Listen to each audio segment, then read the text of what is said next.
Welcome to EPG Pathshala. I am Dr. Airaj Bharucha. I am Director of Bharati Vidyapeeth Environment Education and Research in Pune. This module is the second part of Nature and Cultures in India. It is part of the Environment and Society program that you are undergoing.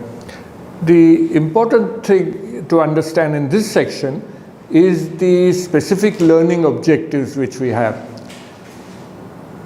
The first is how are livelihoods of coastal and marine freshwater dependent communities related to nature and their own ecosystem? What constitutes the current impacts on coastal folk and on the islanders that we have? How are artisans and nomadic people related to India's mainstream cultures? And we try to round up by saying, how have natural landscapes altered communities and how have communities altered these landscapes? Part one of this session focused on foraging tribal people, agricultural communities, on people who do animal husbandry, and those who were dependent on NTFP, non-timber forest products, and on pastoralism. This was really the basis on which we looked at the first part of these two sessions. The current part, which is part two, focuses on coastal and inland aquatic ecosystem people, but it also focuses on those people who are not necessarily rooted to certain areas, such as nomads and artisans, who are found across India in various different patches and would even move from one place to another. We will also look at the current trends of changes in landscapes, which are due to globalization, homogenization, and so on. The coastal and marine systems are basically people who are fisher folk. And you find fisher folk on both the western coast as well as the eastern coast, which are living in small communities which are dotted across beaches, across estuaries, across riverine deltas, and so on. So they have a strong linkage to the aquatic systems that you have. The traditional people have changed a lot in the recent past due to mechanized fishing, and therefore this has led to a large amount of destruction of fisheries. We also have inland freshwater fishing systems and inland people who are basically dependent on rivers, on wetlands, on lakes, on ponds, and they too have this very strong linkage to the aquatic system. The marine fisher folk have a strong traditional knowledge of systems that come from the sea, and they understand its faunal abundance, they understand its diversity in a very deep sense from their traditional knowledge systems. So these people are able to exploit these resources both sustainably as well as very functionally. The other aspect of these coastal people is that India has had links to both the west and east through trading positions that they had for maritime trade for thousands of years. And this is something which has links to what we have in present. So our present ports are often related to very ancient port systems which our local traditional people had.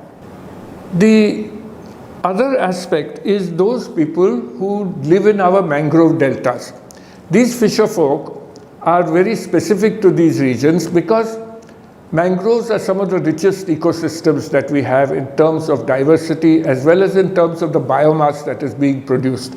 And these people live now in a very threatened ecosystem. The very fact of climate change, which will raise sea levels by even 2 or 3 feet, would cause devastation to these mangrove areas, and the mangrove areas would automatically become degraded and we would lose fish, crustacea, and so on. There would be a serious loss to fishing in the next few decades. The other reason why this happens is the fact that we have got trawlers, pollution, and a loss of traditional knowledge. All these three combined together create a huge stress on fishing communities, both marine as well as coastal. The coastal farmer are generally paddy cultivators, and they've been there from ancient times. Many of them have grown rice varieties which are not found nowadays, which have already disappeared. They are experts at bunding their coastal areas, they understand how to manage their soils, and they know extremely well how to select crop cultivars. Now this art or science which is there is being very rapidly lost because of our traditional ways which are disappearing, and at the same time we are more and more increasing fertilizers, we are more and more increasing pesticides and crop varieties which are genetically managed. So with these kind of situations, we will find that these traditional crop varieties will just vanish. Many of these coastal farmers are those who have grown coconuts, arecanut plantations, mango plantations for generations together. And they too are able to give you, for example, a very large varieties of mangoes today. Now, the other aspect of this is the South Indian coastal spice trade.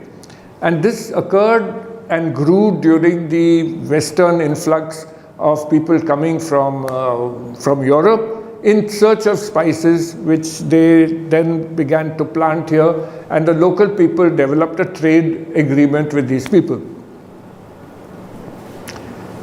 One of the aspects that we need to understand about coastal areas is the fact that this is a very disaster-prone ecosystem. The loss of life and property in our country that has occurred due to tsunamis, due to storms, has been enormous. And it disrupts their life repeatedly. Redevelopment for these people is often done in situ, and its consequences are terrible. So you have the loss of a village and their livelihood, and they are forced to come back and stay in the same place. So they will always live in a risk-prone area. The islands are our most segregated communities. They live in the Andaman, Nicobar Islands, and the Lakshadweep. These are India's most vulnerable tribal groups. The Ongi, the Jarawa, the Sentinelese, Nicobaris. They are primarily foragers of non-timber forest resources. And they are experts at gathering these resources. They are also experts at fishing. And unfortunately, we have not been able to give them the type of governance that they would be really settled with. So this whole rift that is there between the islanders and our people for some of these communities is something that we have not been able to bridge today. Much of what has happened in the islands is the settlers that have gone from the mainland. And they are the ones who have, for example, Lakshadweep has coconut plantations and fishing, which was primarily people who came from the mainland. Currently, today, there are huge impacts on the islands. And this is because of the type of government strategies that we have which deal with these tribal cultures. The fact that we now increasingly want the islands to have more and more tourism, it's bad for the ecology of the area, but it's also bad for these cultures. And we are going to lose both at the same time, and perhaps it's going to be extremely, extremely rapid. We need to understand how to balance what we want to do for these communities, as well as how we are going to use these resources on these islands sustainably. This is something which we have just not been able to do. What about other communities? There are a whole lot of communities that came into India over a long period of time. We had Jews coming in some 2,000 years ago, and then later Christian people coming into the west coast of India, settling there and actually integrating very well with the local community. We also had Siddhis who came on the west coast of Gujarat and Maharashtra about 1500 AD, who were brought either as slaves or they came as traders. And they have also settled there. In fact, we have also some small local states where the rulers have been Siddhis. The Parsis, Zoroastrians, came in to the Gujarat coast about 7th century AD, and have again integrated very well with the people who live in Bombay and Pune, for example. The Europeans who came initially as traders, and this is something very important to understand. They did not initially come in as conquerors. They came in as traders and then colonized our country and then began to rule. And this changed as time went by, over 200 years or so, with Dutch people coming and then Portuguese, French, and finally the British, who really took over this whole country. The other part of this program deals with people who are not necessarily settled across the territories of India and in the different ecosystems. There, they had a more or less pan-Indian biogeographic distribution, but were either local nomads or regional nomads or maybe even pan-Indian nomads.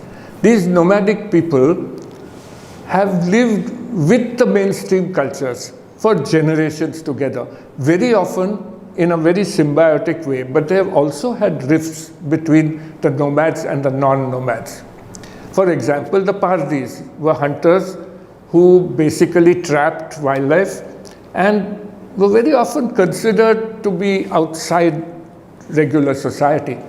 And till today, this is a very serious problem. We need to understand, how do we integrate these people into a better way of life? The Pardi is unfortunately extremely poor now. He is not allowed to hunt. He is persecuted, and therefore this is a very serious problem which we still need to solve. And there are a whole lot of very interesting communities. The Nandiwalas, who have a very specific type of breed of bull, which is trained to act out yes or no, depending on how the Nandiwala plays his drum and indicates to the bull what the answer should be. So you go to him and you say, oh, well, what is going to happen in my future life? And the Nandi will say whether it's going to be great or whether it's going to be miserable. So the Nandi bull is actually a fortune teller in a way, and he gets rewarded for that. And he is a nomad. He moves all over many parts of the country. Then there are Lambadas, there are Lamans, there are Banjaras. These are those who are suspected of having links with the gypsy communities, even up to Europe. And they are caravan people, and you see them moving all over the place across India. Some very interesting semi-nomadic type of people are the Dhangas, for example, in Maharashtra, who will move from one area into the next, depending on where grass is growing in the monsoon. Their lands, the lands that they never owned but grazed on, were semi-arid grassland areas. And it is these areas which are today most severely impacted in Maharashtra, for example, where the whole area now is becoming sugarcane plantations through canal irrigation, and the Dhangar therefore has no traditional land anymore to graze. And he, in his movement pattern, has had to change his whole way of life. Many Dhangars now have become settled in the central part of Maharashtra because of the routes that they used to use are now just completely not there. They're just cut off from their traditional migration routes. And more of the Dhangar, therefore, has changed his whole lifestyle.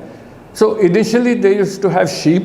Today they have more and more goats, and that's because the price of sheep's wool is not there anymore, but the type of meat that they can sell from goats is now much more easily saleable. So their whole way of life has changed because many of these areas have become industrial areas, there are roads passing through, and the grassland is gone, and you have got a whole change in a landscape in which the Dhangars lived for thousands of years.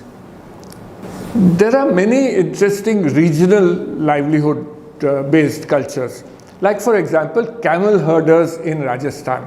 These are people who were traditional caravan people and traded with Afghanistan, Iran for thousands of years. Then, as an example, we have ironsmiths, We have ironsmiths all over the country.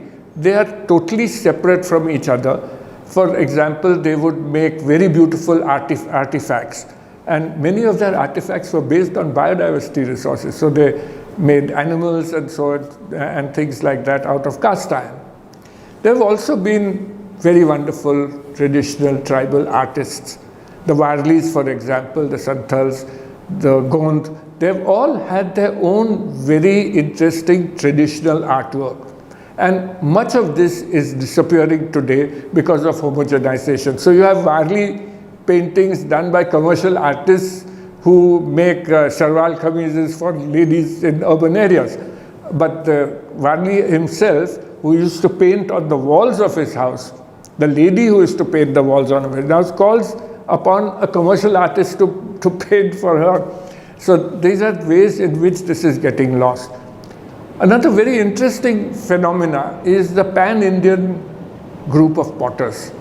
And they have made brilliant pottery over periods of time. They are very region specific. They know exactly which type of clay to use, where to get it from, how to mix it, how much proportion to use, and they can make you the most beautiful pots ever.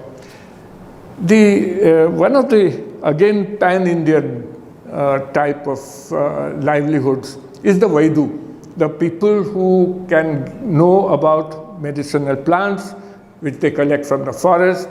They are people who know medicinal plants of the Himalayas, of the Western Ghats, in the Central Highlands. Everywhere, the Vaidu has been a very specific person who knew enormous amount of traditional medicinal plants. Much of what we are talking about is in one way or another linked to legal issues. And these legal issues, many of these legal issues are a follow-up of what we inherited during the Mughal and the British period. So we need to understand that some of these had very unjust beginnings to start with. For example, in 1871, the British passed the Criminal Tribes Act, which has been a terrible thing for certain communities, to be dubbed criminal when you had done nothing, but you were just there because you were a criminal tribe. And this has led to enormous injustice in this country, which one needs to now address and perhaps just change many of the ways in which we look at it. So it's not just the act, it's how we look upon these people and what they are facing today in this homogenized world, having come from that tradition. The other one which I find very difficult to understand is what to do about purely forager communities based on hunting. These hunters are people who were using hunting as a means of livelihood, but also as their own food.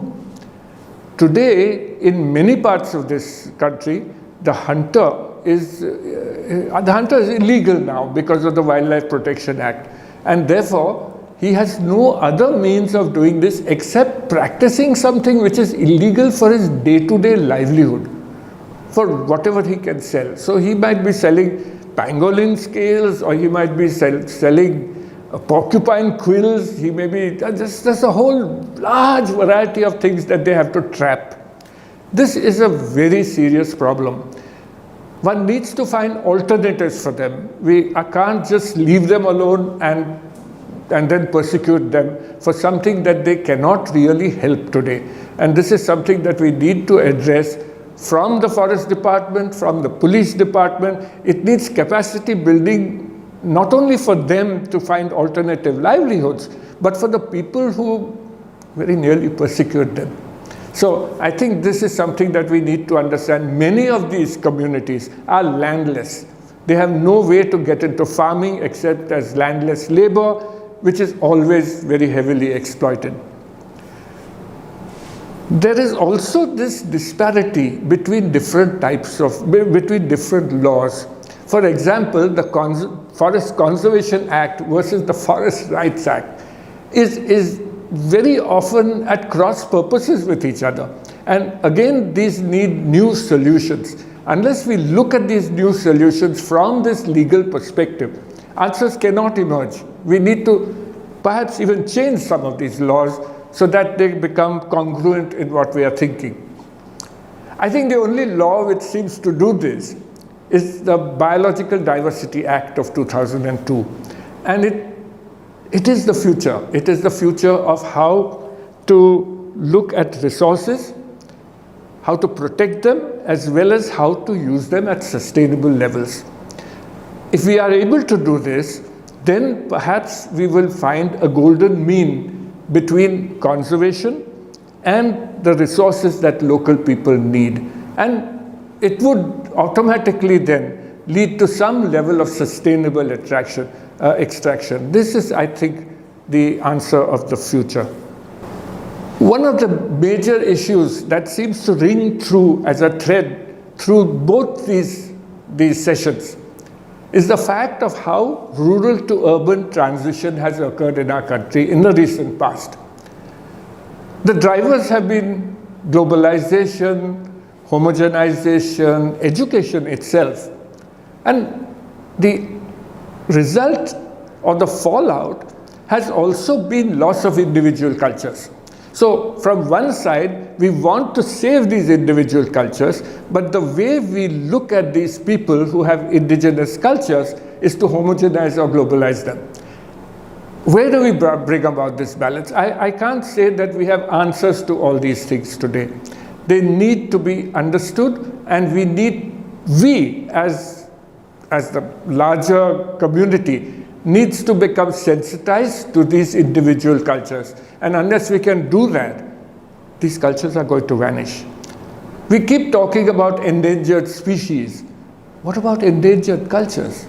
I think these are two parallel issues, and both are very closely linked to each other.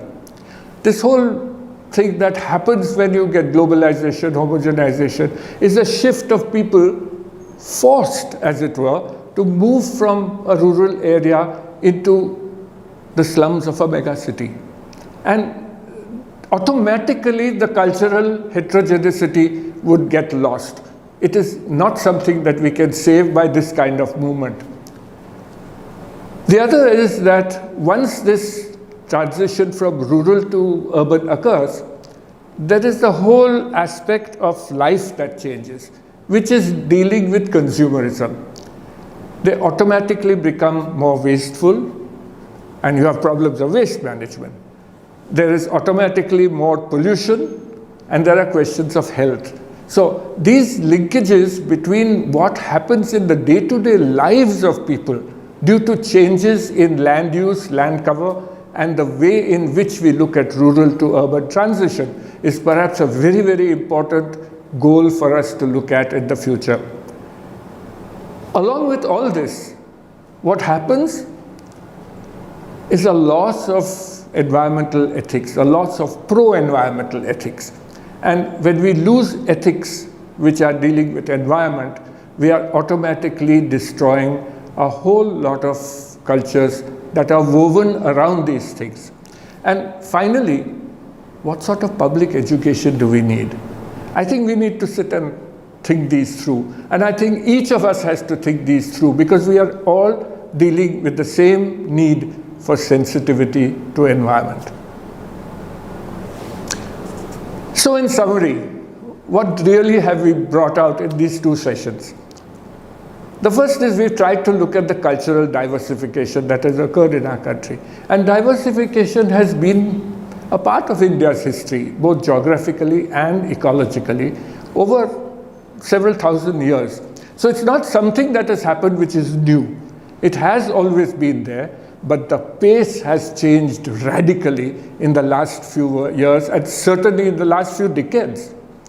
And so natural landscapes have been altered by communities over a long period of time into traditional cultural landscapes, and now into what we could refer to as modern urban landscapes. But the impacts of this falls on cultural diversity today. One of the interesting patterns of change that occur over periods of time is what we see has happened with Warli painting, for example. Warlis are a tribal community on the western coast of Maharashtra, and they were predominantly paddy farmers.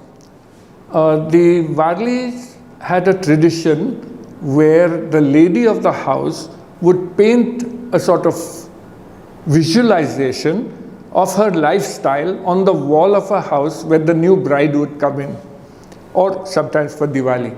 So this was something which was done with a very typical type of style.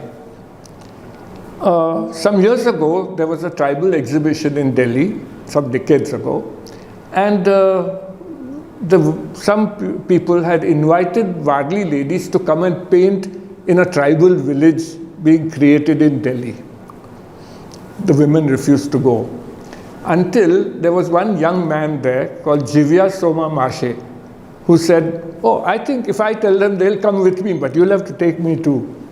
So Jivya went with 5 or 6 of these ladies, and they painted the walls of those tribal huts that were being created in Delhi. Jivya looked at these paintings and said, "Well, I think I can do this as well."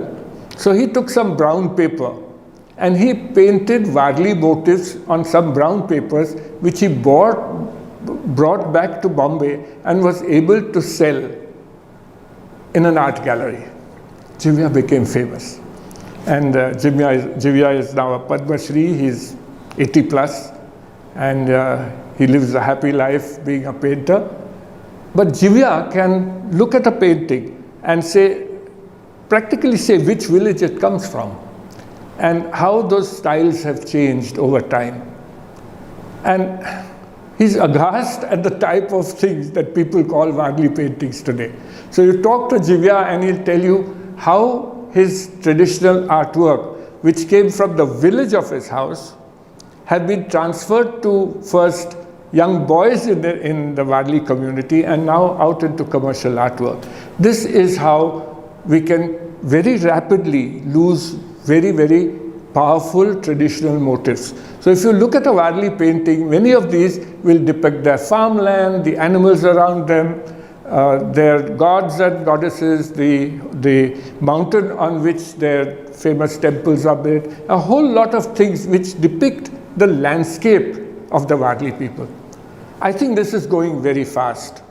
Similarly, we have the Gond painters from the Central Highlands, Bhopal, and that whole belt. And the Gond painters are left with very small families. One of them actually, who was the early Gond painter who was known, went to Japan and unfortunately passed away there. And today there are small groups of Gond painters who make incredible work. They don't even need to sign their name, because their painting itself and the design in the painting depicts who the artist was. And most of these paintings are extremely beautiful. The majority of them are mythical animals which they join together, and they are able to depict a very different, very nearly ethereal life that they can experience. And they have fantastic imagination. They can just about produce anything. The colors that they use are tremendous. Initially, they always used to use herbal colors.